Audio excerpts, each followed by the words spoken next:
Hi, Analisa Six here to bring you your May 2023 horoscope for the rising and sun sign of Gemini. I was about to screw that up for some reason. It's like tongue twisters. Hello, Gemini. How are you? This has been an interesting time with Mercury, your ruling planet, retrograde once again. Let's go ahead and dive into May for you. So May, we have a lot of energy in the sign of Taurus starting the month out. We have the North Node, Vesta, Mercury, the Sun, and Uranus all in Taurus. But we have two celestial bodies that are in your sign of Gemini. We've got Juno, the asteroid that represents marriage, contractual marriage in Gemini at 0 degrees today on May 4th. What month is it? And then we've got Venus also at 25 degrees, I guess 26 degrees today. Oh my gosh, I'm about to sneeze. I'm having allergies today. We have a lot of wind, some rain, all happening today. And it's bringing all the things up for me in my nose. So I apologize. But yeah, so we've got Juno and Venus in Gemini, and Venus is going to be making her way through Gemini just for a couple more days. She's actually about to move into Cancer, but let's just talk about the beginning of the month for you. So all this energy in Taurus is highlighting the area of the Gemini horoscope chart that has to do with the subconscious. And so if you've been feeling super introverted and like you're working through a lot of stuff from your past that might be coming up for you in a really intense way, if that's happening and you're feeling all of that, that's why you have the Mercury retrograde with the Sun and Uranus and Vesta and the North Node all highlighting this area that has to do with the past. The 12th house is said to be the area of the past that has to do with past lives. So the soul past, not necessarily the past as in the immediate past or the past with our families or the past with ancestral stuff. It's more of like the past that has to do with our soul and things that we're sorting out karmically here on a soul level. As an astrologer, I've studied a lot of different beliefs in different religions, different spiritual groups, different cults, different astrological texts, different esoteric and hermetic principles in different mystery schools and things like that. I've read a lot of different stuff. And I think that, at this point, we don't know, we don't know if reincarnation happens, really. We don't know if this happens or that happens or whatever. But like in terms of spirituality, there's all these kinds of out there beliefs that we don't know if they're true. I have my own belief system, but whenever I'm talking about karma, I think I'm talking about it in the way that I know modern astrology talks about it. And I think that there's a lot to be skeptical about when it comes to a lot of the way modern spiritual people talk about a lot of things. It's easy to get stressed out about karma from that place of, is my soul doing the right thing here? Did I incarnate the right way? Did I, am I perpetuating this thing in a negative sense? Or, this cycle that I'm stuck in, this pattern that I'm stuck in? It's kind of easy to drive yourself crazy with all these what ifs, or to even get into like delusional thinking in a way that is not constructive, right? It kind of ends up just making you more confused and more ungrounded. With that said, I really like to acknowledge the fact that it's possible that we're working through past life stuff or many life stuff, and that certain cycles or patterns that are happening for us are tied to something we're sorting out in this life. I wouldn't do this type of work with astrology if I wasn't interested in those things. So I think there's kind of a balance, where we can acknowledge certain patterns in life and the fact that we're obviously experiencing them and that they need to be sorted through and maybe dissected and worked through in a somatic way and in a, deeper way, whether you like past life regression stuff or meditation or dream journaling. All that stuff is really positive for somebody to maybe be doing to sort through some of these feelings. Somatic therapy could be really positive too, especially with Mercury retrograde passing through the subconscious in the sign of Taurus. Somatic therapy, if you're not familiar with it, is a modality of therapy that is focused on healing the trauma that is stored in the body, in the physical body. I've really been interested in somatic therapy because I noticed when I was in my late 20s, I was starting to do a lot of spiritual healing around my past and things that I felt like were past life related and things that were current life related. And I also felt very empowered in it, like things that used to like I'm somebody that's prone to having a lot of nightmares. And I used to really resent it, and I used to get really upset about it, and it used to really affect me. And when I started doing a lot of study into dreams and Jungian psychology around dreams and sorting through it, it actually became really fun. Like I started having fun dissecting my nightmares, essentially. And that was actually a really healing thing. And I started having all these deep awarenesses on my patterns in my life and the way that I perpetuated patterns. And I was, studying a lot of astrology and learning through that and learning how to take responsibility and accountability for a lot more of my side in things instead of feeling victimized or not understanding something or feeling confused about it. I used to kind of be like, why does this pattern keep happening in this setting? And like, I must be contributing to it if I'm still having it. And I was dissecting a lot of that through my dreams, through the subconscious and meditation. And it was really powerful. But one of the things that I was struggling with was no matter how self-aware or like, I guess self-aware would be the word, but like how much I dissected and worked through and could point at things, I realized that that wasn't necessarily changing some of the stuff that I was having going on in response physically. Some of it was changing, but not all of it.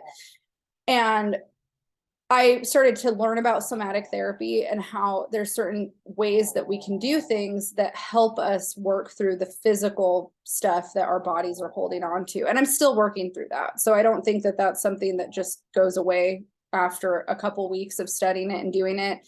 From my understanding, it's something that we're constantly and consistently working on, because as we go through life, we're working on stuff from our past, but we still have stuff happening in the present that then requires us to do the same work, right?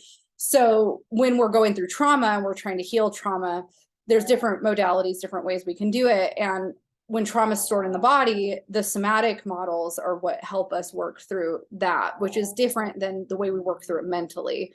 But mentally is part of the healing. So it's all this kind of interconnected thing. And I bring that up because in the Gemini horoscope, the way Taurus is impacting the subconscious, the somatic part of our emotions and how it's affecting our bodies is very much highlighted for Gemini in the horoscope right now, with Mercury retrograde, Vesta here, the North Node here, the Sun here, and Uranus here. Like that's all highlighted for you.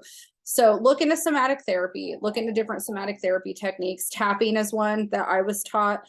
I do really like tapping. It doesn't work for me for all contexts though. I think EDMR is another form of somatic therapy. There's all different kinds. So it can be something that's really constructive to look into. And obviously a lot of people like to do past life regression and hypnosis too during this time. I'm not against past life regression or hypnosis. I think it's really interesting.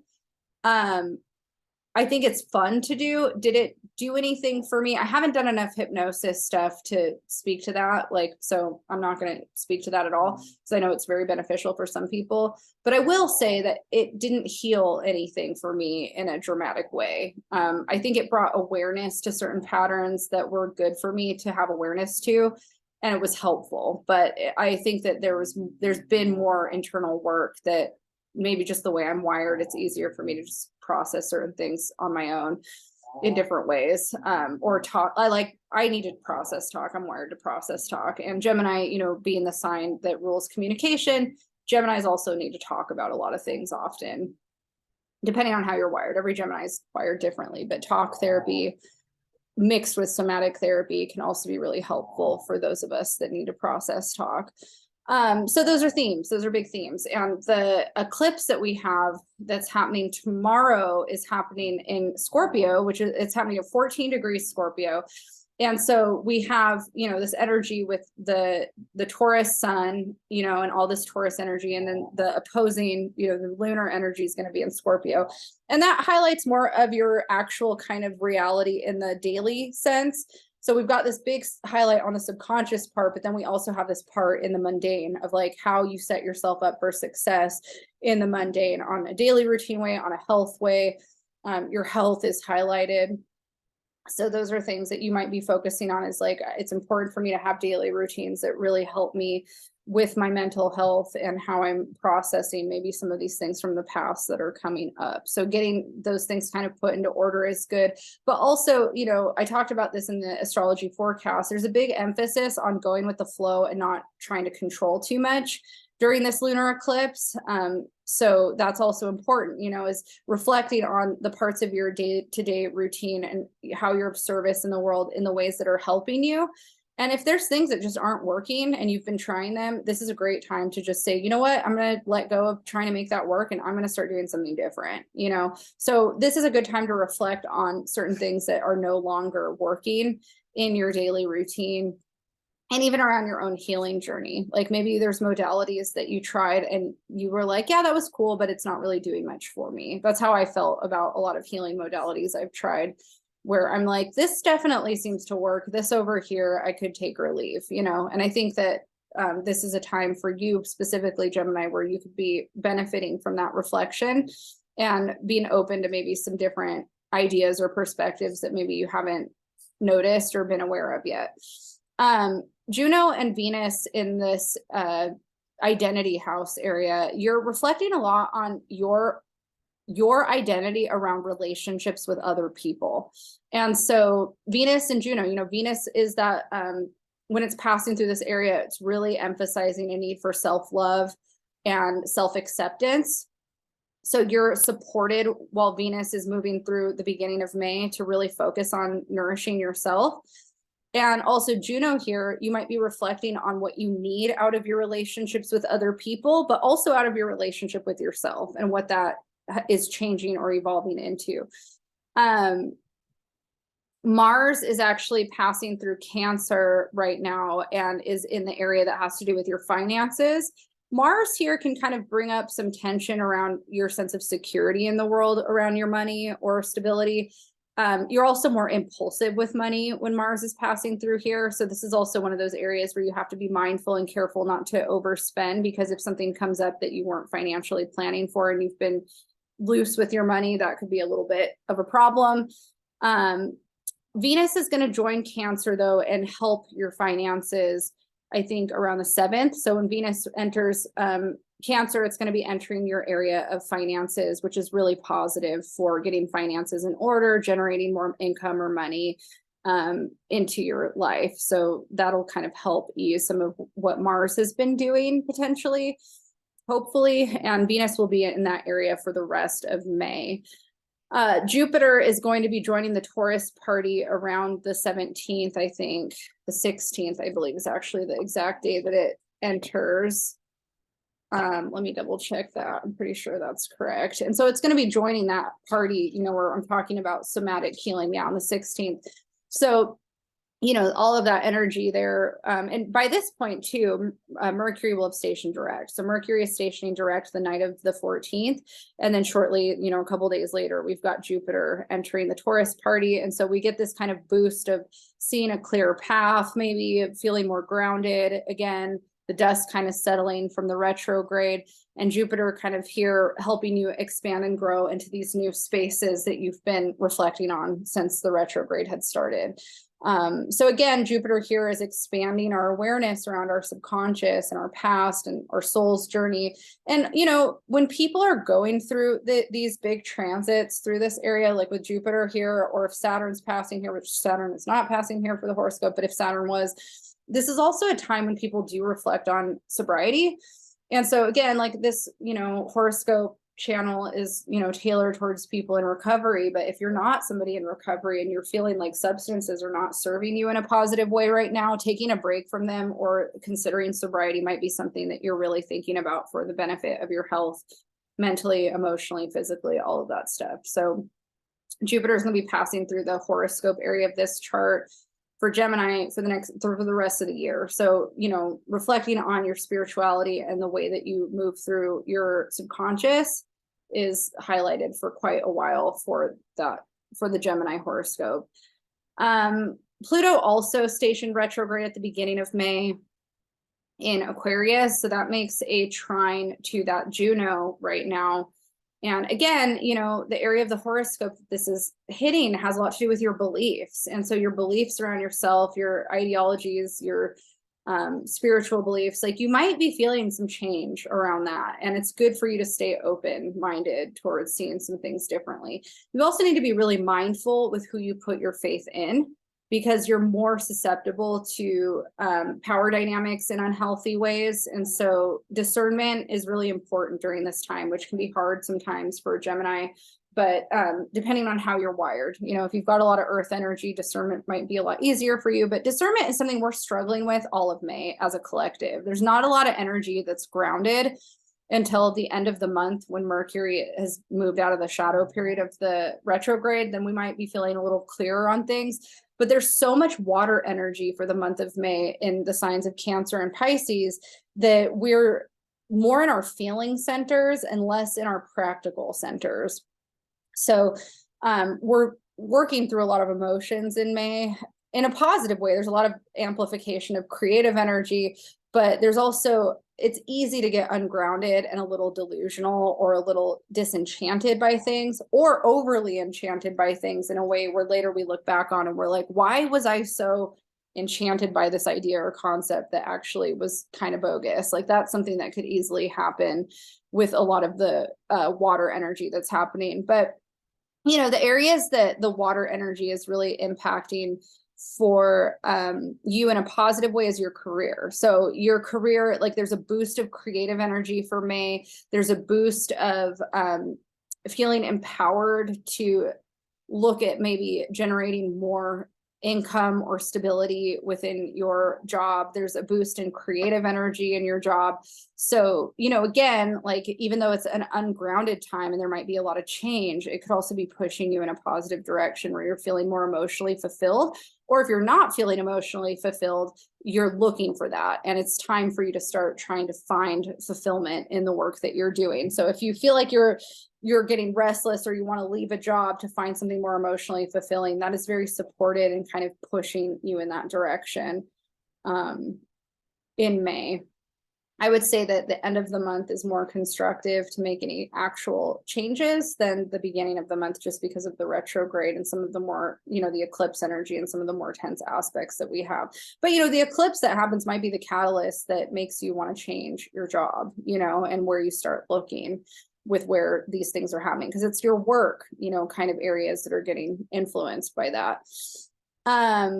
Mars is going to be entering Leo on the 21st, and this again is going to enter your, I don't know why I said again, I don't think I've talked about this yet, but you're going to have this energy influencing you for the last part of May and also the beginning part of, well, all of June. And Mars in the area of communication is not good necessarily when it comes to having tact in our communication. We can be a lot more reactive and a little bit, you know, in Leo, we can hold on to our pride quite a bit in conversation. That's one of the downsides of Leo, is that Leo really likes to stick with the things that validate their ego or pride, right? And it's really hard for Leo sometimes to admit when they're wrong or admit fault or to come off a high horse, you know, a little bit in certain situations.